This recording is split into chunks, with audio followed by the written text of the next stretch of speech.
నమస్తే.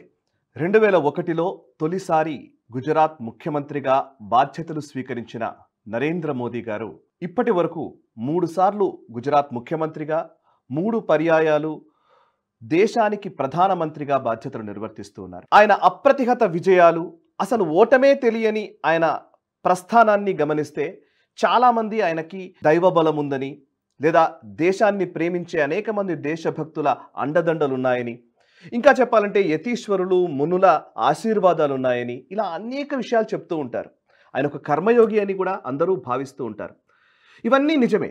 కానీ వీటి వెనకాల ఆయనకున్నటువంటి అచంచలమైన పట్టుదల అండ్ రీసెర్చ్ చేసే తత్వము, ఒక డిసిషన్ తీసుకోవాలంటే ముందు హోంవర్క్ చేయడము, ప్లాన్ చేయడము, ఆ ప్లాన్ చేసిన దాన్ని సరిగ్గా అమలుపరిచే విధానాన్ని ముందే నిర్ధారించుకొని ఆ నిర్ణయం తీసుకొని నిర్ణయాన్ని అమలుపరిచి వచ్చే ఒడిదొడుకుల్ని, ఛాలెంజెస్ని అధిగమించే విధంగా ఆయన సంసిద్ధం అవ్వడము, ఇది కూడా చాలా కీలకమైన అంశం.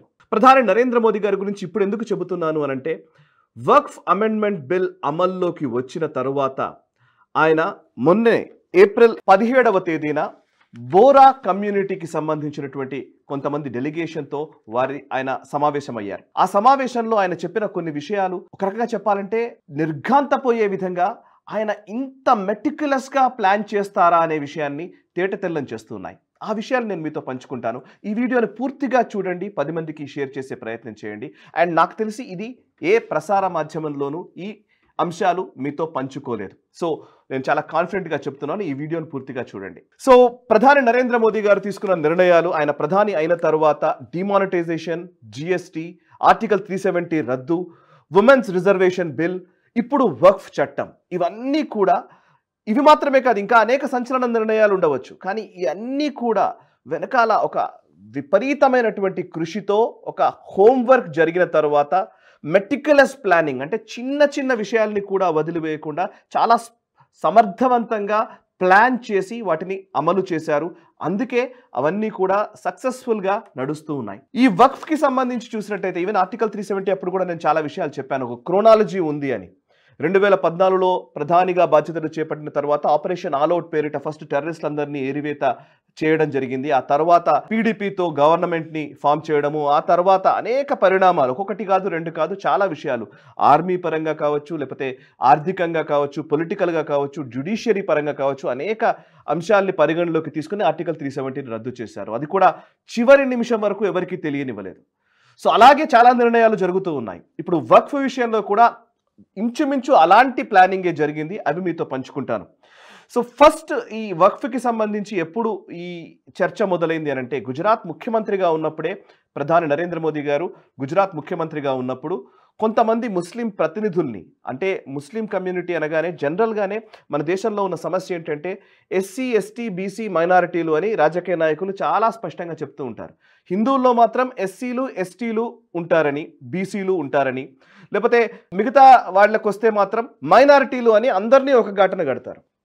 సో నిజానికి మైనారిటీలు అనగానే, మనం కూడా మైనారిటీ శాఖ మంత్రి అనగానే ఖచ్చితంగా ఎవరో ఒకరు ముస్లింనే ఆ మంత్రిత్వ శాఖలో నియమించడం అనేది ఆనవాయితీగా చాలామంది నిర్ధారించుకున్నారు.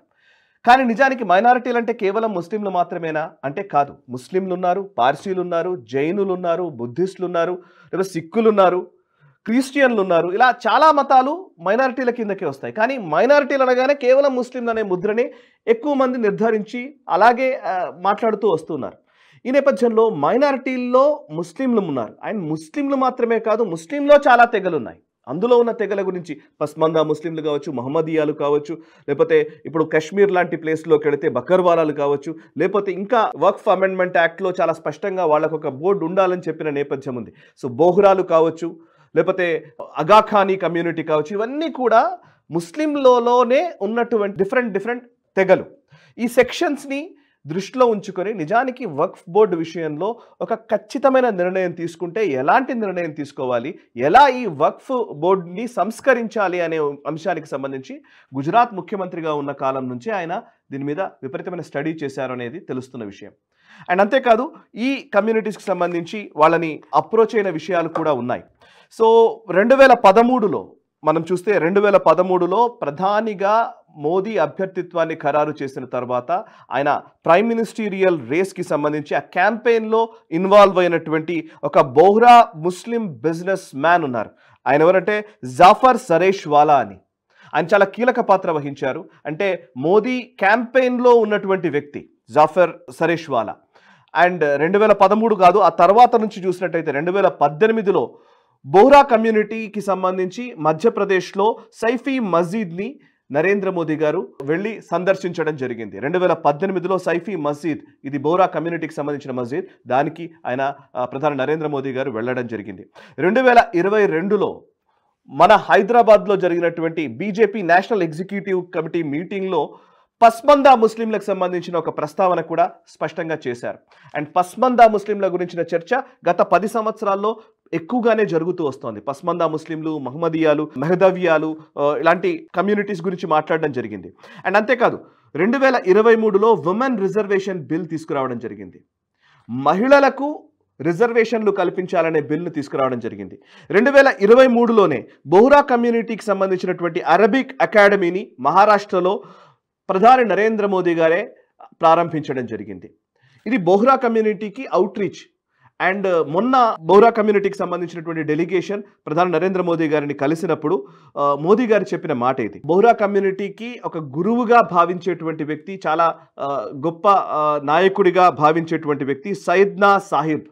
ఆయనని నరేంద్ర మోదీ గారు చాలాసార్లు సంప్రదించినట్టు, ఆయనను కలిసినట్టు మోదీ గారు మొన్న చెప్పడం జరిగింది.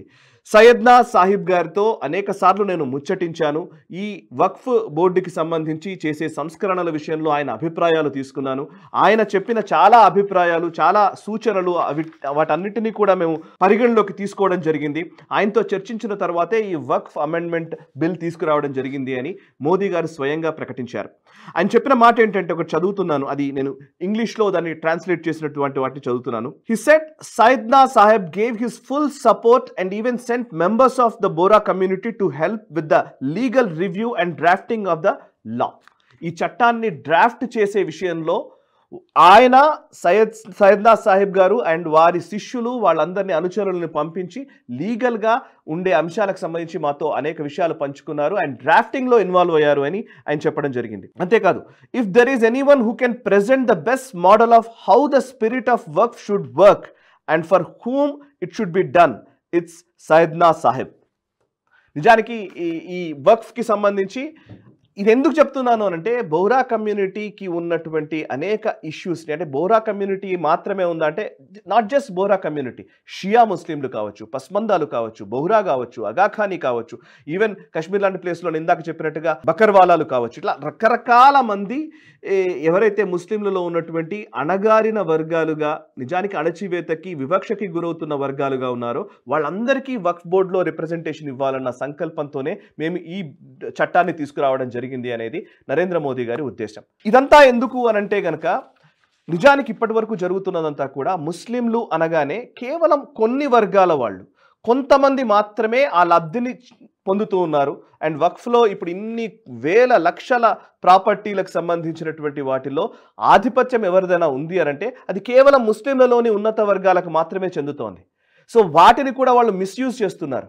సో అవన్నీ జరగకూడదంటే నిజానికి అందరి రిప్రజెంటేషన్ తోటి ఈ వక్ఫ్ బోర్డు రావాలనేది నరేంద్ర మోదీ గారి సంకల్పము. ఆ దిశగానే ఈ చట్టాన్ని తీసుకురావడం జరిగింది. అండ్ ఇందాక నేను చెప్పినట్టుగా ప్రతి అంశంలోనూ ప్లాన్ చేసేటువంటి నరేంద్ర మోదీ గారు ఆర్టికల్ 370 విషయంలో ఎట్లాంటి శ్రద్ధ తీసుకున్నారు, వక్ఫ్ విషయంలో కూడా అంతే స్థాయిలో శ్రద్ధ తీసుకొని ఈ డ్రాఫ్ట్ని తీసుకురావడం జరిగింది. దీని వెనకాల అనేక మంది ఇన్వాల్వ్ అయ్యారు అండ్ ముస్లిం సమాజం నుంచే దీనికి సంబంధించినటువంటి మద్దతు వచ్చింది. అందుకే నిజానికి ఈరోజు జరుగుతున్న నిరసనలన్నీ కొన్ని వర్గాలకు లేదా కొన్ని ప్రాంతాలకే పరిమితమయ్యాయి, కానీ దేశవ్యాప్తంగా ఉన్న ముస్లింలందరూ దీన్ని ఆ నిరసనల్లో పాలు పంచుకోవట్లేదు. దేశవ్యాప్తంగా ఉన్నటువంటి చాలామంది ముస్లింలు, వెనకబడిన వర్గాల వాళ్ళు, వీళ్ళందరూ కూడా ఈ చట్టాన్ని స్వాగతిస్తూ ఉన్నారు. అండ్ ఆర్టికల్ 370 విషయంలో సీక్రెసీ మెయింటైన్ చేశారు. చాలా లాస్ట్ మినిట్ వరకు కూడా సీక్రెట్గా ఉంచారు. సో అది సక్సెస్ఫుల్గా ఆర్టికల్ 370ని రద్దు చేయడం జరిగింది. రద్దు చేసిన తర్వాత కశ్మీర్లో ఫలితాలు మనం చూస్తూ ఉన్నాం. సో ఇప్పుడు వక్ఫ్ బోర్డుకి సంబంధించి కూడా ఈ సంస్కరణ వల్ల ఇదొక పెద్ద భూ సంస్కరణ. నిజానికి ముస్లింలకు సంబంధించిన బోర్డుకు సంబంధించినటువంటి ఉన్నటువంటి ఒక పెద్ద భూ సంస్కరణ ఈ సంస్కరణ గనక మంచి ఫలితాలను ఇస్తే అదే ముస్లింలలో ఉన్నటువంటి అణగారిన వర్గాలు, వెనుకబడిన తరగతులలో వాళ్లకు కొంత లబ్ధి చేకూరే అవకాశం ఉంది అనేది విషయం. అందుకే మోదీ గారు ఒక మాట అంటారు, ఒక ఎలక్షన్ ప్రచారంలోనో ఒక కాంక్లేవ్లోనో అన్న మాట. అదేంటంటే, నేను ఏదైనా నిర్ణయం తీసుకున్నానంటే అదేదో ఆగమేఘాల మీద దక్కుమని తీసుకున్నానని మీరు అనుకుంటున్నారేమో, కాదు. దాని వెనకాల విపరీతమైన కృషి ఉంటుంది, రీసెర్చ్ ఉంటుంది, ప్లానింగ్ ఉంటుంది. అన్నీ ఆలోచించిన తర్వాతనే మేము నిర్ణయం తీసుకుంటాము. అది మీకు అర్థమయ్యేసరికి ఆ నిర్ణయం అమలు కూడా జరిగిపోతుంది, ఫలితాలు కూడా వస్తాయనేది మోదీ గారు ఒకసారి చేసిన ప్రకటన.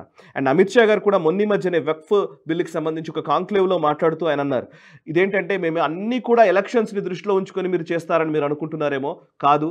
ఎలక్షన్స్ మాత్రమే మా అజెండా కాదు, దేశపు ప్రయోజనాలు మా అజెండా. దాన్ని దృష్టిలో ఉంచుకొని మేము ఏ నిర్ణయమైనా తీసుకుంటాము, దానికి కావలసిన కసరత్తు చేస్తాము, అమలులో ఎటువంటి ఇబ్బందులు రాకుండా ముందే జాగ్రత్త పడతాము అనేది నరేంద్ర మోదీ గారు, అమిత్ షా గారు చెప్పిన వ్యాఖ్యల్ని బట్టి మనకు అర్థమవుతుంది. సో ఓవరాల్గా వక్ఫ్ అమెండ్మెంట్ యాక్ట్ రావడానికి వెనకాల ఒక పెద్ద కసరత్తు జరిగింది. ఈవెన్ ఆర్ఎస్ఎస్ కావచ్చు, ఆర్ఎస్ఎస్లోని ప్రముఖులు కావచ్చు, ముస్లింలను చాలా మంది ముస్లిం మత పెద్దల్ని ఇంతకు ముందే కలిసిన దాఖలాలు ఉన్నాయి. కొంతమంది షియా వక్ఫ్ బోర్డుకి సంబంధించి షియా పెద్దలని కలిశారు, వేరే వేరే కమ్యూనిటీలకు సంబంధించినటువంటి వాళ్ళని కలిశారు. సో ఓవరాల్గా వక్ఫ్ అమెండ్మెంట్ యాక్ట్ అనేది నిరసనలు కనబడుతున్నాయి, కానీ నిరసనలు వచ్చే టైంకి ఆ ముస్లిం సమాజం నుంచే తీవ్రమైన విపరీతమైన మద్దతు కూడా ప్రభుత్వానికి అనుకూలంగా లభిస్తోంది. సో మీ అభిప్రాయాల్ని కూడా పంచుకోండి. మోదీ హైతో ముమ్కిన్ హై అనే మాటకి నిదర్శనంగా ఈ చర్యలు కనబడుతున్నాయి కాబట్టి మీ అభిప్రాయం కూడా తెలియజేయండి. ఈ వీడియోని 10 మందికి షేర్ చేయండి. కమెంట్స్ ద్వారా మీ అభిప్రాయాలు పంచుకోండి. ఈ వీడియోని లైక్ చేయండి. మనసా వాచా కర్మణ దేశహితం కోసం పరితపించే నేషనలిస్ట్ హబ్ గ్రూప్ ఆఫ్ ఛానల్స్ని సబ్స్క్రైబ్ చేసుకొని జాతీయవాద జర్నలిజాన్ని ప్రోత్సహించండి. Thank you very much. ఈ వీడియో మీకు నచ్చినట్టయితే లైక్ చేయండి, 10 మందికి షేర్ చేయండి. అలాగే కామెంట్ల రూపంలో మీ అభిప్రాయాలను మాతో పంచుకోండి. Nationalist Hub group of channels ను సబ్స్క్రైబ్ చేసుకుని తెలుగునాట జాతీయవాద జర్నలిజాన్ని ప్రోత్సహించండి. ఈ వీడియో కింద ఉన్న బెల్ ఐకాన్ పై క్లిక్ చేయడం మర్చిపోవద్దు.